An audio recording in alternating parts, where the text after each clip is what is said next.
Hey everybody, welcome to the Faith and Fandom Podcast. This is Hector Mirai, and I am here today with an Artist Alley Aftermath for Captain's Comics Expo 2023. This was my second time being at Captain's Comics Expo, which is in Mount Pleasant, South Carolina, right on the cusp of Charleston, South Carolina. I think it's technically is Charleston. I don't know how things work, but it's right there. Like I can see Charleston, so whatever. It's Charleston. This is my second time going back, or my first time going back. My second time being a part of this show, and I had a really good experience last year. If you really care, you can go back and listen to the Artist Alley Aftermath from that one.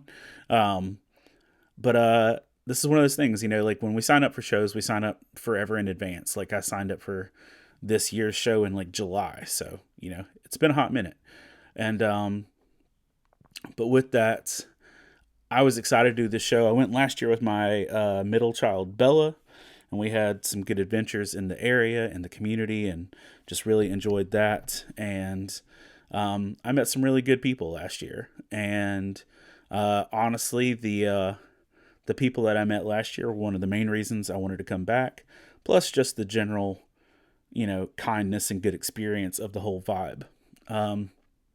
So normally when I'm doing a show that is more than 2 hours away, it's my general rule of thumb to go up the night before and get a hotel, just because it can be a bear to get up in the morning, drive many hours, and then go set up for a show. And so I didn't want to do that. But right before I booked my hotel for this show, I got contacted about DJing for a Future Farmers of America barn dance. And normally I would have said no, but a friend of mine is the FFA teacher person, and a lot of students that go to my daughter's high school are involved in this thing. I was like, this is a really good opportunity for me just to be plugged in better to my community and to the whole. It's a good community outreach. And if anybody's going to DJ for a bunch of my local high school kids, I'd rather it be me. Not just because I feel like I'm dope at DJing, but because I know it won't suck or be gross. So either way. So instead of going up the night before and just enjoying the city, I DJ'd in some Western gear until later that night, and then packed my car, loaded up, and got about 3 hours sleep before driving 3 hours to Charleston. So that in itself is its own adventure. But you know what? It wasn't bad. Set the coffee pot to make coffee right at the time that I was going to leave, and we were out the door by 4 o'clock in the morning, and we drove straight there, no stops, and got there, unloaded, and I felt like I had a really good table position. And not that there's technically bad places in a show unless they stick you in a hallway, but I felt like I had a really good table position. There's a stage at Captain's it's at a place called the Omar Shrine in Charleston, Mount Pleasant, and there's a stage where either the 501st or the Mandalorian Mercs set up all of their Star Wars stuff. So there's a stage full of Star Wars stuff and sets and costumes and a walking, talking R2D2. And then on the next day, it's like Ghostbuster gear, and it's also where they have all their costume contests and stuff. And I was directly in front of the stage. So when I saw Michael, who's the showrunner, first thing I said was, "Dude, thank you for the great placement." And one of the other vendors was like, "I want great placement." And, it was just a joke, but it was still like, I appreciated where I was, like, wholeheartedly. We got set up, we got the booth all nice together, and was trying some different things, some stuff we've not done before. First of all, this was the first show with the new tablecloth, instead of a banner taped to the table.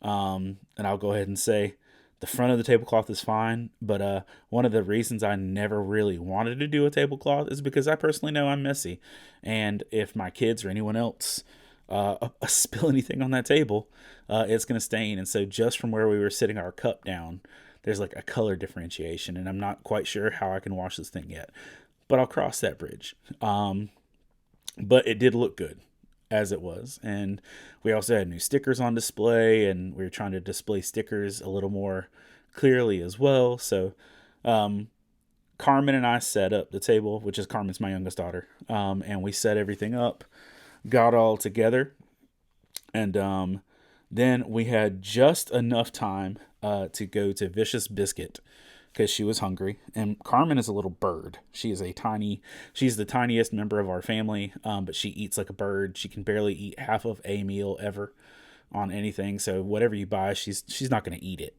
not all of it. And Vicious Biscuit is one of these places, like the only other place I know that's like Biscuit Head, where you get a giant, chunky, fat Southern biscuit covered in stuff. And it's less than half a mile from where the convention was. So we scooted on down. We got a shrimp and grits biscuit, which if you're in Charleston area, shrimp and grits is something you should get just because it's a low country thing. It's, to that area. If you're in North Carolina, get barbecue. If you're in Charleston, that area, get shrimp and grits. And so we got a shrimp and grits biscuit and some little beignets and fruit, and we shared one meal and one appetizer together because, again, I know my daughter and she wouldn't eat a whole meal. So we ate half of a biscuit and did that, and we just had a good time. She had a blast. There's this orange juice machine that crushes fresh oranges into juice, and she just had a blast watching that. But we went back and set up, and it was con business as usual. It was cool watching her just watch the R2-D2s and stuff. It was also a Pokemon event weekend. It was a Hoenn regional shindiggery. I can't remember all the details, but it was where you could get a primal Kyrogi and a primal Groudon. And so, even in the slow moments, I was very focused on catching some Pokemon. And so was my booth neighbor. Penn was one of the guys' names that was next to me, and he was also playing Pokemon Go. So we spent a good chunk of the downtime trying to raid together and trying to get people into raids, and we succeeded a few times. But overall, it was a good experience with where our booth was, our booth neighbors. We only had one real neighbor, but we did have a older couple that was directly behind us that drew classic style cartoons like Dennis the Menace-ish stuff. And I want to say that it had something with the word jam in it. Like the dude's name was Jam, like Sham Jam or something like that. I never actually talked to the artist, but who I did talk to was the artist's grandson, who was about Carmen's age. And he kept, and I don't mean this in a negative, he kept coming over and looking at the stuff at the booth and wanting stickers and wanting Pokemon cards because we were giving out free Pokemon cards, and so he kept coming over to visit. So I got to know the grandson really well, and then his grandmother came over to chat a few times too to ask questions.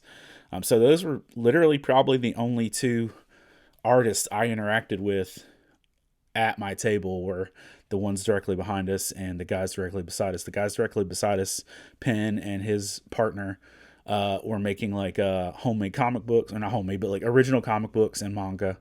And they, and not a negative, but they spent the majority of the weekend debating over characteristics and philosophies of anime, specifically about Dragon Ball Z or different stuff like that. And you can always hear people's conversations, but better than just to jump in. And the only time I jumped in directly, without invitation, was when one of the guys said that Goku really was a better father than Piccolo.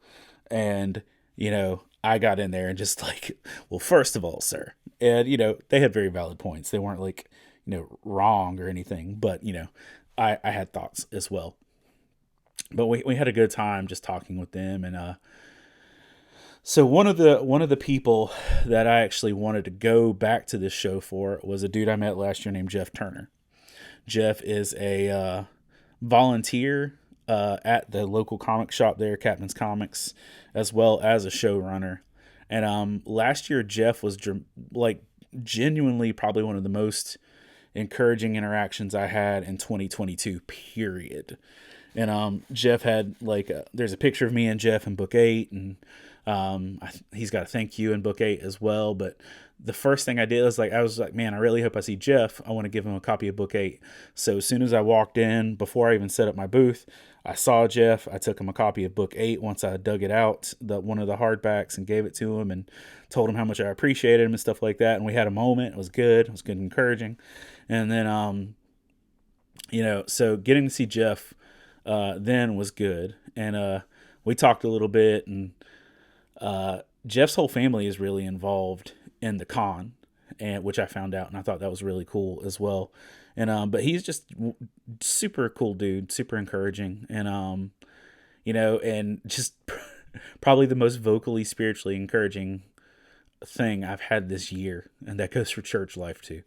So I told Jeff about that, and I told him that he had a thank you in the back of the book, and he thought I meant I just signed the book, not that his name was printed in it.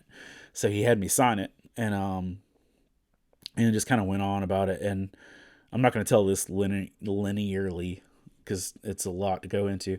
But so that was day 1. Day 2, Jeff came back again, really encouraging, and I told him I wanted him to sign my belt, which if you haven't been on my socials or anything, you don't know what I'm talking about, as a celebration of Faith and Fandom being 10 years old, because it's 10 years old now, which is weird.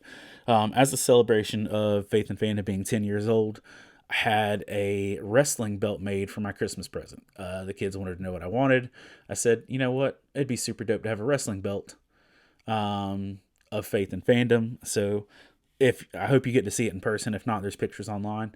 But I got the leather of the belt specifically made white, so that as I'm touring around shows this year, I can have people sign it.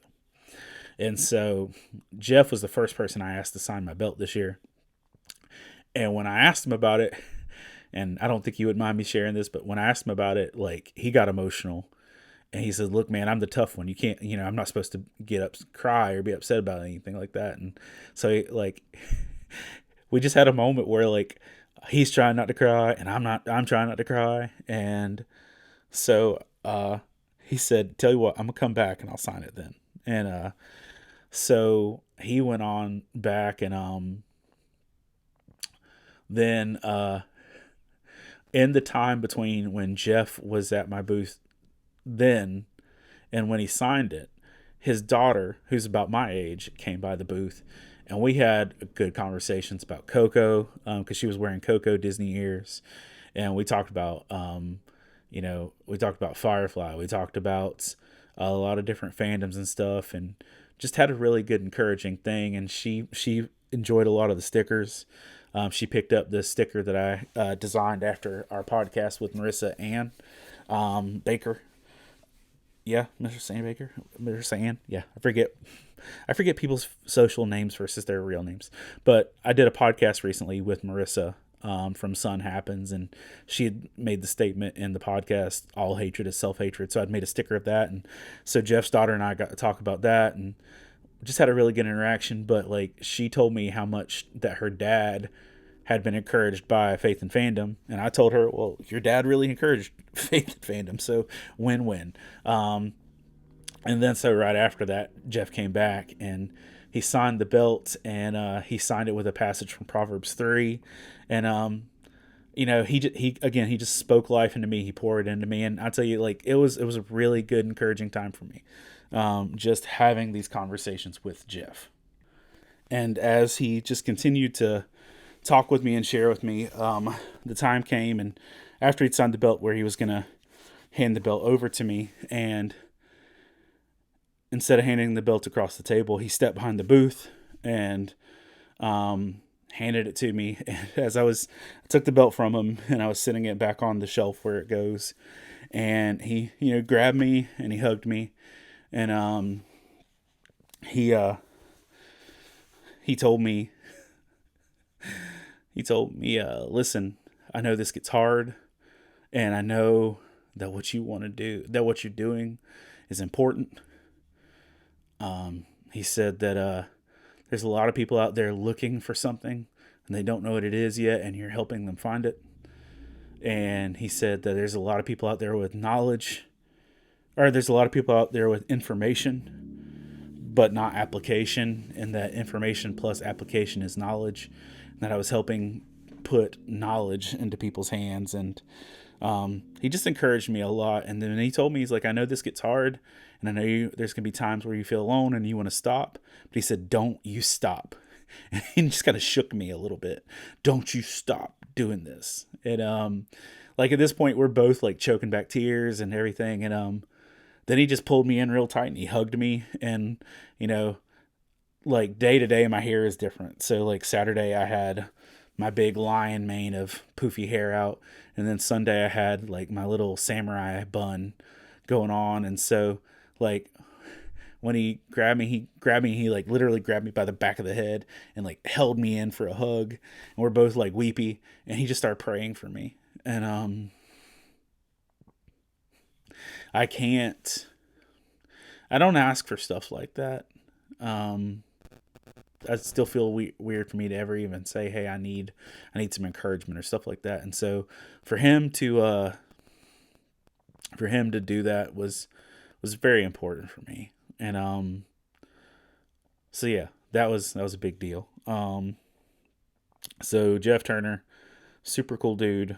If you look on the socials, there's a picture of Jeff signing the belt from the pictures that I posted from Captain's Comics. And so yeah, Jeff was a big encouragement portion of my time there.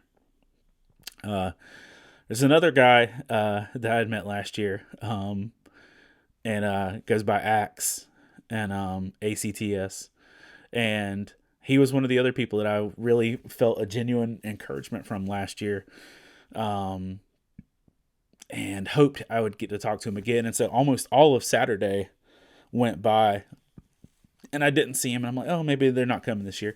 And then, like, literally with 30 minutes to go, he popped up at the table to ask me to settle a debate/discussion about Black Panther. And I was like, oh, you're here. Good. And he's like, don't worry, I'll see you tomorrow. And he came by, and we spent, like, last year, we talked probably a whole hour about River Song and Doctor Who. And here's one of the things, like, I can talk about Jesus all day long, and I can talk about faith all day long, but I think one of the things that really helps make Faith and Fandom unique and just gives me a good opportunity with this is that I can also, because I'm involved in a lot of this nerdy stuff, is because I can share about the passionate stuff that I'm passionate about with that. And I think having that conversation with him last year about Doctor Who and River Song genuinely helped us have solid conversations about deeper things as well. And we talked like an hour last year about Doctor Who. Well, this year we spent, I'm not joking, man, I believe we spent a solid hour and a half talking about Ted Lasso and how encouraging and challenging and beautiful Ted Lasso is as a show. And it was wonderful. It was just a really good Ted Lasso conversation. And we kept talking about stuff like that. We also talked about Harley Quinn, the animated series. And we talked about some of the discussion of comics and the storytelling mediums. And I was recommending Wonder Woman Dead Earth to him because he was getting into some Wonder Woman comics. And we just had a really good, encouraging conversation. And literally between the conversation between Axe and the conversation between Jeff Turner, if I didn't accomplish anything else that whole weekend, I felt like I'd done well. And so that was really good. Again, mission accomplished with that. But it was good. And I had several really good interactions. I had a woman that just was really grateful for the experience. And she said, I love this. She said that when I'm watching stuff, I always find a really good spiritual connection. She said, never have anywhere to share it. There was a couple people that just seemed surprised by it, which is, of course, a thing. Book 8 was pretty popular. I know that definitely out of the stuff that sold, candles and Book 8 were the most frequented thing. And but yeah, it was like there were some really good healthy interactions. There's also downtime, and it wasn't like a nonstop flood of sales or anything like that, because again, I'm still in Bible studies at a Comic-Con. I don't expect everybody and their mom to be like jumping down my throat for this stuff. But it was good interactions, and I was able to be salt, I was able to light, I was able to be encouragement, and to love on some people, and to bless some people, to give away some free stuff, to discount some stuff. And that's a big deal. And like, just for the reference of it, I've always had a philosophy of I don't count money at a show, because I don't ever want it to be about that. So I have to file taxes though, because it's South Carolina and they're about that life for this thing. So I was going through it, and the table space for the weekend is $150, and with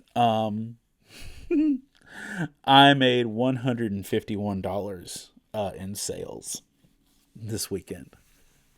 Now, am I a financially successful author in this capacity? No. It's not a huge financial success, just as a vendor or an artist. And this is like, literally, I had a conversation with Fangirling Over Jesus, Ashley Cox, on like Friday, over like, look, dude, I go into this knowing that it's for the ministry, and if I take an L financially, it's I'm aware of that, and that how hard that is, because we've been talking about her getting into the con space, like in a booth setting, and it's a hard thing. Like, I've done one of the last shows I did last year.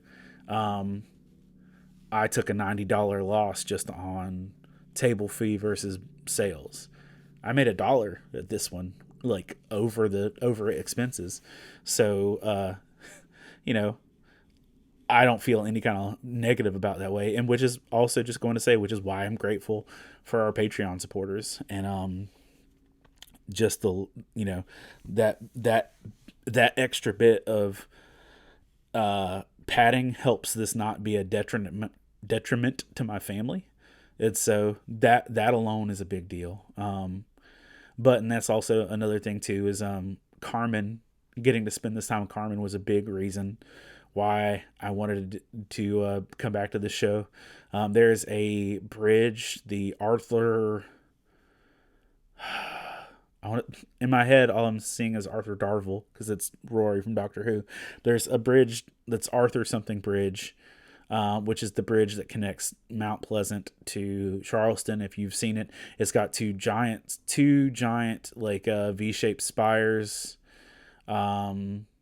with giant cabling, and it's the big bridge out at the end of Charleston, and it's a 1.5 miles one way over the river, and it's part of my goal / tradition to whenever I go to Charleston, or to this show specifically, to walk that bridge, because there's a guarded off rail where you're literally at one of these giant bridges walking on the edge with a rail. And so Carmen and I did that after Saturday. We finished the show Saturday, and we literally just changed shoes. She put on socks, and we walked this giant bridge, and it took us long enough to walk it that it was dark when we made it back, which was another cool experience. But we were exhausted, and we stopped at a Trader Joe's and got some snacks for the show and the drive home, and we went to a place called Sesame Burger because I was tired and ran out of gas, literally ran out of gas, and so got gas at the gas station. It was across the street. Ate a burger, went back to our room, and literally by the time we walked in the door, Carmen was asleep and out, And so Sunday morning, got up and we finished the day, and um, we stopped at a Buc-ee's on the way home. But it was one of those things just of getting to have a good show experience, to be able to love on some people and make those connections. Um, and it was a blessing to be able to do it. Carmen said her favorite things were watching the costume contest, because the way they don't do a costume contest, they do a costume or a cosplay presentation, a cosplay live, I think they called it, where they just bring everybody on stage to showcase their costumes, and they don't give prizes out, because, as Michael, the showrunner, said, he didn't want to tell 3 people your costumes are great and then 150 people your costumes are lesser. And I appreciate that. I appreciate that kind of attitude with it. But yeah, so it was a pretty emotional high, just doing all the whole weekend. Conversations with Axe and Jeff and a few other people just really made it strong, made it good, and there was pretty encouraging across the board. I took Carmen to into downtown Charleston just to let her see the pineapple fountain, get some ice cream and stuff before we headed home. And I honestly had a rough emotional drive home. And I thought about doing what did I call it? The millisecond podcast, where I'm just like emotionally dump, but rather, I've lost some friends in my adult life recently, the last couple of years, friendships that meant a lot to me. And I was struggling with that, and like it just really hit me hard on the drive home, because it was a 3-hour drive, my kid's asleep, and just the quiet, I just kind of got emotional. But I'm actually gonna write a chapter on it instead. I'm gonna write a chapter on the Banshees of Inisherin, and about losing friendships, and I started the outline of that today. Also going to be writing one on My Hero Academia, Deku's darkening and redemption stuff in the last 2 books, which you'll also see playing out in the cartoon really soon as well. But yeah, that was it was a good experience overall. Really enjoyed my time. Really enjoyed the people. Grateful for the provision, and I do really think it's just like a little nudge, blessing, wink from God. He's like, hey, it costs $150 to do the show. Here's $151. You go enjoy that tip. It was just a good reminder. Hey, it's not about the money. It's not about that. It's about what are you going to do with the time I give you, and the blessings I got in that time were really, really worth it. So I'm grateful for that.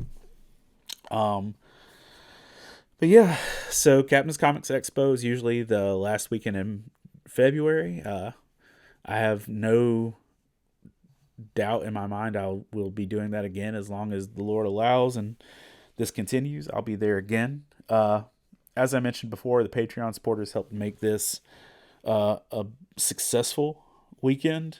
So I want to take a moment to thank our Patreon supporters: Scott Ward, Alicia Benson, Candace Davis, Jay Sheed, Jillian, Jason Crutchfield, Mike Perna, Todd Turner, John Jacobs, Zach Harris, Caleb Grimm, Jeanette Skaggs, Chris Poirier, Jason Bullock, Christina Ray, Sarah Lewis, Patrick Gale, Rebecca Godlove, Adam Davis. Yeah, I appreciate all of you gratefully, and just dearly, for everything you do to just help make this possible. So if you're interested in being a Patreon supporter, you can just go to patreon.com/faithandfandom. If you want to check out any of the chapters from the books, you can always go to faithandfandom.org and hit the blog section and catch new stuff there. And if you want to see any pictures or anything from the aforementioned stuff that happened this weekend, you can check out our Facebook or Instagram and see some stuff there with that as well. Yep. So that's the Artist Alley Aftermath for Captain's Comics Expo 2023. And our next show on the docket is Power Comic Con in Florence on March 18th, 2023, immediately followed by GalaxyCon Richmond the following weekend. So for Faith and Fandom, this is Hector Mirai, and thank you for listening, for caring, and supporting. Bye.